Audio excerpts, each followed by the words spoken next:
Si la fin des temps était proche, que tout ce que vous aviez connu jusqu'à présent allait disparaître, quelles seraient vos réactions? Certains choisissent la soumission, d'autres le combat. Mais ça, c'est quand un avenir est possible. Nous allons voir ensemble comment l'inéluctable, la fin d'un cycle qui a participé à la création de beautés infinies, et aussi à l'origine du plus grand monstre de l'univers. Est-ce un dieu, une créature légendaire, un être cosmique qui revient toujours au même point de sa douleur, de ses besoins? Pour beaucoup, l'enfer est l'épée de Damoclès, la sanction divine d'une vie de chaos. Pour Galactus, elle est juste un cycle, l'enfer est la répétition. Pour cet être monstrueux, c'est la fin qui le tiraille, qui le prend aux tripes. Bien faible comme souffrance, me direz-vous. Pas quand cette fin ne se comble qu'en dévorant, engloutissant des planètes entières. Pour pouvoir survivre et aspirer l'énergie vitale, un appétit cosmique, un prix très lourd à payer au regard surtout de son passé. Il n'a pas toujours été la terreur de l'espace, les mémoires d'une ancienne vie qui paraît bien loin aujourd'hui, le souvenir d'une vie parfaite. Le paradis détruit portait le nom de Ta'a. Pensez à une planète tellement avancée que la notion de justice, jusqu'à sa prononciation, est complètement inconnue. Nous ne parlons pas ici de politique et de guerre, mais d'une planète dont les habitants regardent tous dans la même direction, celle du savoir, des sciences et de la technologie. Parmi les nombreux miracles, il y avait les sphères de pensée, qui permettaient de se déplacer, un écosystème toujours changeant, toujours en mouvement, où chaque habitant, ces merveilles regardant chaque espèce la composer. Nous parlons pas ici de fable ou d'enchantement, mais d'une vie ancrée dans sa réalité, qui est tout simplement parfaite. Cependant, un jour plus qu'un autre, une découverte funeste pour Galan, l'être le plus brillant de Ta'a. Dans leur quête de toujours voir plus loin, de découvrir toujours plus de choses, il tombe nez à nez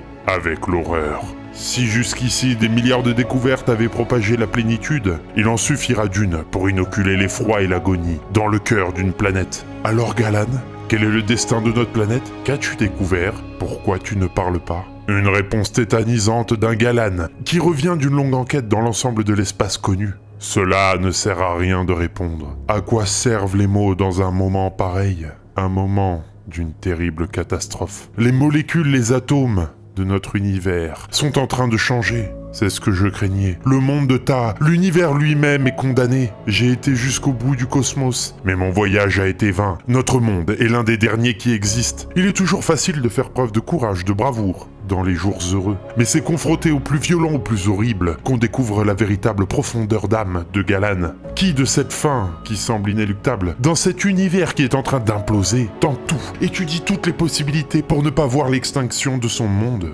Mais les visions des dernières planètes proches, dont les habitants meurent par la radiation, montrent à Galan qu'il n'y a pas plus grande valeur que de reconnaître son impuissance face à la fin des fins. Mais quitte à mourir, pourquoi ne pas le faire avec panache? Il restera rien, mais nous serions les derniers êtres vivants à disparaître avec gloire et grandeur pour la mémoire de Ta'a. Une action folle, teintée de désespoir quand Galan, accompagné des derniers survivants des radiations, se rendant à la fusée, tout en enjambant les cadavres jonchant le sol, fonçait droit dans le cœur de l'implosion, autant devancer la fin et lui rentrer dedans. Et c'est ainsi, pendant le dernier décollage, voyant les sphères de pensée exploser, symbole de la fin des temps. Dans son dernier vol, ce dernier geste de Galan est futile, dans ce vaisseau cosmique, et tandis qu'il s'est lancé avec les derniers survivants, chacun d'entre eux savait. Ils ont souhaité, ils ont prié, et puis ils ont trouvé l'accomplissement. Lorsque le premier rayon cosmique a inondé le vaisseau, ils sont tombés, ils ont péri, tous. Puis soudain, une voix. Il y a deux entités dans l'infini. Il y a l'infinité et l'éternité. Je suis l'éternité de l'univers comme toi. Je meurs. Dans quelques instants, je vais attirer toute la matière du cosmos à l'intérieur de moi et m'effondrer sous mon propre poids abyssal. Mais si nous devons mourir tous les deux, nous ne mourrons pas sans héritier. Viens, abandonne-toi à mon étreinte et laisse-nous ne faire qu'un. Que nos agonies servent à la naissance d'une nouvelle forme de vie. Dans un temps, au-delà du temps, naîtra un nouvel univers et dans cet univers, il y aura une entité, comme aucune autre. Un organisme vivant qui possède la puissance inégalée et l'appétit d'une galaxie. Mais il sera plus qu'une galaxie.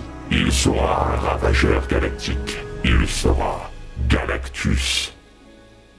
L'abandon de l'enveloppe charnelle pour Galan, dont la mutation dure plusieurs milliers d'années. Les planètes se reforment et un être veille sur les nouveaux spécimens. Quand à une vitesse folle, achevant la fin d'un cycle éternel, un vaisseau métamorphique propulsé dans ce nouvel espace échoue sur la planète de ce veilleur. Mais cette rencontre dépasse la compréhension. Malgré les études, l'énergie que dégage cet être explose de sa puissance, écrasant l'essence du veilleur, reniant des préceptes d'observation. Il ne connaît pas cette force, mais il entend un rayonnement à travers lui, qui lui fait comprendre que s'il n'intervient pas, l'énergie va détruire la planète. Il sent tout de suite que cela dépasse grandement sa puissance. S'il doit intervenir, c'est maintenant. Sinon, il sombrera dans le néant. Une réflexion, une pensée réfléchie, faisant la pesée entre le bien et le mal d'une intervention. Des secondes à tergiverser, une décision qui tarde, la pire erreur de ce veilleur, qui avertit toute la galaxie, qui fait prendre conscience que la menace de Galactus sera toujours imminente. Ces secondes d'attente voient le départ de Galactus à bord d'un vaisseau, une nouvelle transformation, conscient et seul, lui laissant le temps d'apprendre à contrôler ses pouvoirs, à façonner son armure, le véritable catalyseur de son pouvoir infini. Et enfin, il crée un incubateur, un monstre en gestation, gravitant sur l'orbite d'une planète verdoyante, qui ne se soucie pas de cet objet inconnu. Jusqu'au jour où des maraudeurs, ces mercenaires de l'espace, croisent la route de l'incubateur. Chez les maraudeurs de l'espace, on sait une chose. Tout ce qui est inconnu, il en ressort que de la monstruosité, des tirs soutenus. Maintenant la cadence, augmentant de plus en plus la pression sur cette armature inconnue, quand soudain, dissipant de ce chaos d'artillerie, une légère fumée glaciale, laissant apparaître un rayon lumineux. Entre deux explosions, on peut simplement entendre « J'en veux plus. Encore. Encore. Donnez-moi la planète. J'ai faim. » Les derniers survivants s'échappent avec leur vaisseau. Ils raconteront pendant les prochains siècles à travers l'espace que Galactus est là et qu'il viendra bientôt les dévorer. Ainsi, entre deux planètes dévorées, les restes inconscients de Galan refont surface, recréant un nouveau type de planète, Ta'a version 2, tellement puissante que les planètes commencent à graviter autour. C'est ainsi que Galactus est né. De toutes les créatures de l'immensité de l'univers, il n'y en a aucune comme moi. J'étais présent à la naissance de l'univers, et je serai là jusqu'à la fin. Bien que je ravage des mondes pour vivre, je n'ai aucune méchanceté envers les êtres vivants. Je fais simplement ce que je dois faire pour survivre. Et pourquoi Galactus doit-il survivre?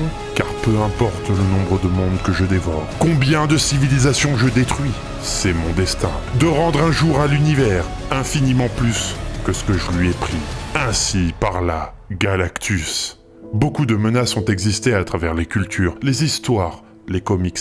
Mais peu comme celle de Galactus, un être ni bon ni mauvais, une espèce proche de l'animal, qui vit pour survivre, sans réelle pensée derrière. Cette violence froide qui dévore les mondes est bien plus effrayante, bien plus monstrueuse que bon nombre de personnages. Aucune possibilité de le raisonner, de faire comprendre la portée des actes, quand celle-ci n'est comblée que par la fin. Dans les comics, les origines de Galactus sont courtes et ne tiennent que sur quelques pages. J'espère que ma narration et l'ajout des détails vous ont atteint. Si c'est le cas, nous pouvons en discuter ensemble dans les commentaires. Vous pouvez aussi vous abonner. Chaque abonnement protège une planète du festin de Galactus.